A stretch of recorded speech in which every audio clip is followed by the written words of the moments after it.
राधे राधे दोस्तों, स्वागत है आपका हमारे चैनल ऑल इन वन पर। तो दोस्तों, जैसा कि आप सभी जानते हैं, अभी श्राद्ध पक्ष चल रहा है।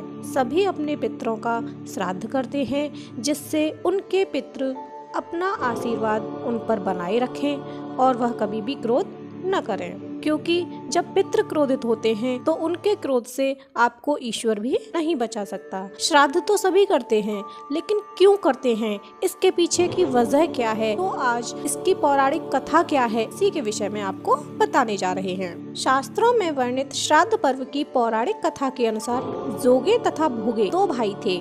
दोनों अलग अलग रहते थे।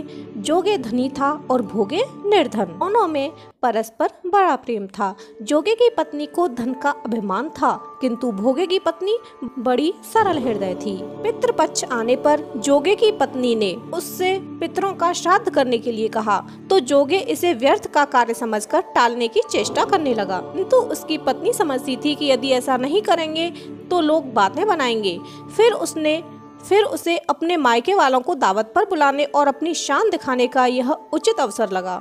अतः वह बोली, आप शायद मेरी परेशानी की वजह से ऐसा कर रहे हैं, किंतु इसमें मुझे कोई परेशानी नहीं होगी। मैं भोगे की पत्नी को बुला लूंगी, दोनों मिलकर सारा काम कर लेंगी। फिर उसने जोगे को अपने पीहर न्योता देने के लिए भेज दिया। दूसरे दिन उसके बुलाने पर भोगे की पत्नी सुबह सवेरे आकर काम में जुट गई। उसने रसोई तैयार की, अनेक पकवान बनाए, फिर सभी काम निपटाकर अपने घर आ गई। आखिर उसे भी तो पितरों का श्राद्ध तर्पण करना था।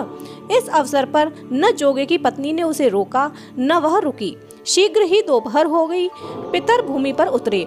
जोगे भोगे के पितर पहले जोगे के यहाँ गए तो क्या देखते हैं कि उसके ससुराल वाले वहाँ भोजन करने पर जुटे हुए हैं। निराश होकर वे भोगे के यहाँ गए। वहाँ क्या था, मात्र पितरों के नाम पर अग्यारी दे दी गई थी। पितरों ने उसकी राख चाटी और भूखे ही नदी के तट पर जा पहुँचे। थोड़ी देर में सारे पितर इकट्ठे हो गए और अपने अपने यहाँ के श्राद्धों की बड़ाई करने लगे। जोगे भोगे के पितरों ने भी अपनी आप बीती सुनाई। वे सोचने लगे कि अगर भोगे समर्थ होता तो शायद उन्हें भूखा न रहना पड़ता, मगर भोगे के घर में तो 2 जून की रोटी भी खाने को नहीं थी। यही सब सोचकर उन्हें भोगे पर दया आ गई।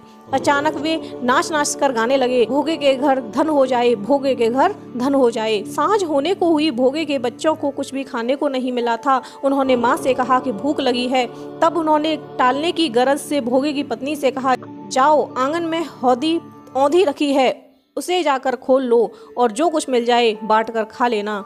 बच्चे वहां पहुंचे तो क्या देखते हैं कि हौदी मोहरों से भरी पड़ी है। वे दौड़े दौड़े माँ के पास पहुंचे और उसे सारी बातें बताईं। आंगन में आकर भोगे की पत्नी ने यह सब कुछ देखा तो वह भी हैरान रह गई। इस प्रकार भोगे भी धनी हो गया, मगर धन पाकर वह घमंडी नहीं हुआ। दूसरे साल का पितृपक्ष आया। श्राद्ध के दिन भोगे की स्त्री ने 56 प्रकार के व्यंजन बनाए, ब्राह्मणों को बुलाकर श्राद्ध किया, भोजन कराया, दक्षिणा दी। जेठ जेठानी को सोने चांदी के बर्तनों में भोजन कराया। इससे पितर बड़े प्रसन्न हुए, तृप्त हुए। धन्यवाद।